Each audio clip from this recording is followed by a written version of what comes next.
I'm Julie, a teacher and a curriculum writer. We're joining today from Ngunnawal and Ngambri country. I'd like to pay my respects to this place and to the elders of this place and extend that respect to all First Nations people joining the webinar today. As a white person living in this place, I'd also like to point out that wherever we are in Australia, we are on unceded Aboriginal land. And hi, my name is Shaz Davis.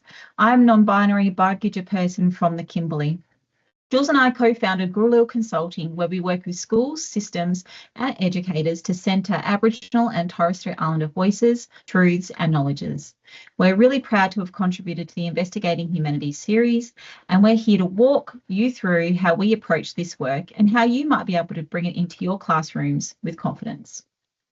Before we dive into the content, let's be honest about something a lot of teachers feel when approaching this work: fear.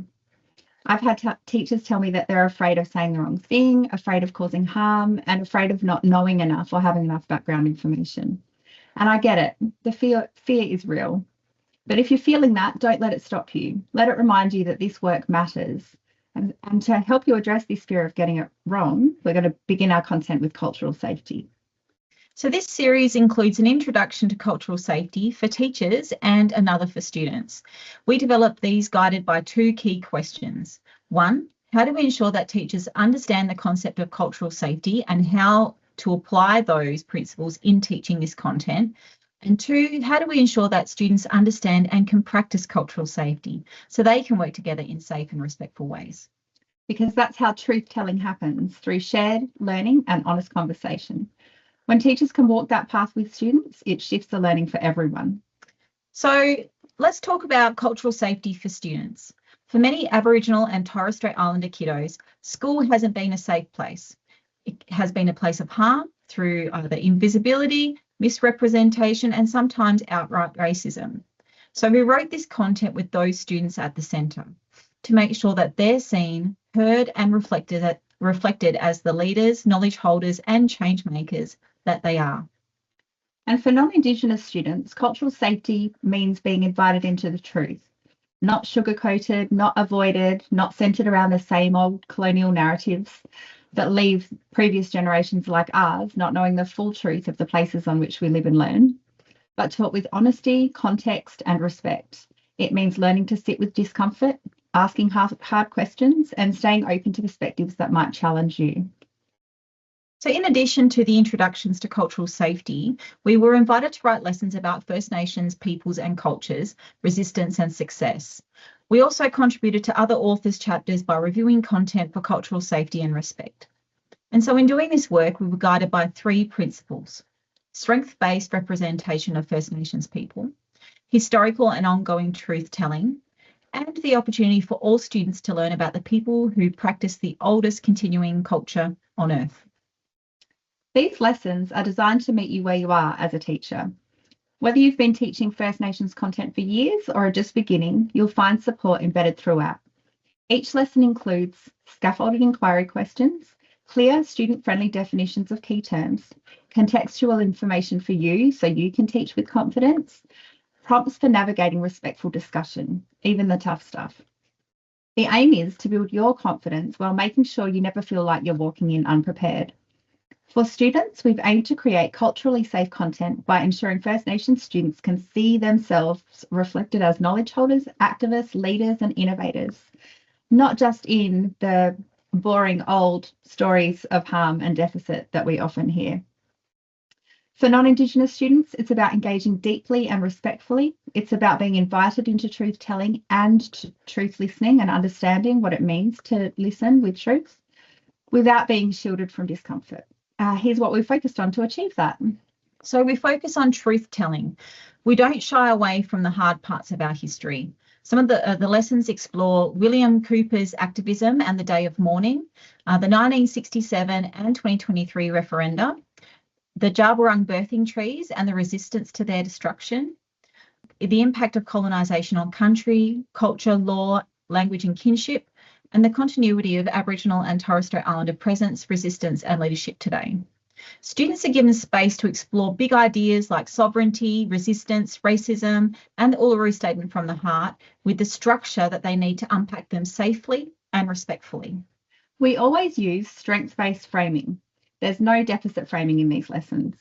Deficit framing of First Nations people is common and dangerous. It supports systems that were built on racist ideas and influences the way that individuals think and behave. Instead, we centre Gunditj Mara aquaculture systems at Budgebim, one of the oldest sustainable engineering systems in the world, the activism and political organisation of William Cooper and the Australian Aborigines League, the cultural leadership of Jabberong people in protected sacred birthing trees, modern First Nations leaders like Lydia Thorpe and Megan Davis, and the sophistication of First Nations systems of governance, economy, and environmental stewardship. These examples are woven throughout the lessons to show students that First Nations peoples are not only survivors of invasion, they're innovators, leaders, and decision makers who continue to shape the places in which we live. One of the things we're proudest of is how each lesson links past and present. For example, students compare the 1967 referendum to the 2023 Voice to Parliament referendum to explore why one succeeded and the other one didn't. They examine the language used in campaigns, the role of bipartisan support, and the impact of misinformation and racism in public debate. And also what civic engagement can look like today as a First Nations person and as an ally. This isn't just about history, it's about helping students understand how power works now and how they might engage with it. We also focus on access for all learners. These lessons are built to be inclusive and accessible, which means there's a clear structure and pacing, visual timelines and glossary support, reflection, tasks and digital quizzes, and differentiated activities to stretch and support students at all levels. They're mapped to curriculum outcomes across history, civics and citizenship, geography and economics. But more importantly, they're mapped to the kinds of thinking and feeling we want students to carry out of the classroom. Throughout the lessons, we model language that tells the truth because language matters. We don't say settlement when we mean invasion. We don't reduce people to statistics. And we use the present tense to talk about living cultures. We don't avoid complexity. We give students the tools to move through it. Students learn to identify deficit discourse and replace it with language that's accurate, respectful, and grounded in justice. Aboriginal and Torres Strait Islander perspectives are not a token add-on in these lessons. They're foundational. That means we treat Aboriginal and Torres Strait Islander knowledges and histories as central, not supplementary. We use First Nations created and community endorsed resources wherever possible. We highlight localised examples and encourage students to ask questions about the lands and waters that they learn on. We've also included language guidance to help students and teachers use appropriate terms, like why it matters to say sovereignty was never ceded, or when to use country with an uppercase C. So we hope that when students walk away from these lessons, they're not just remembering names and dates. We want them to ask critical questions, understand how Australia was formed and who that formation served, to see their own responsibility in building a more just future, and know that they can be part of something bigger than themselves. These aren't lessons just about First Nations people. They're for every learner, every classroom, and every school. Thanks for taking the time to explore this work with us. We hope that the resources will give you what you need to teach truthfully, model curiosity, and to help students connect deeply with the stories that shape this place. If they help students think, feel, and act a little differently, then we've done our job.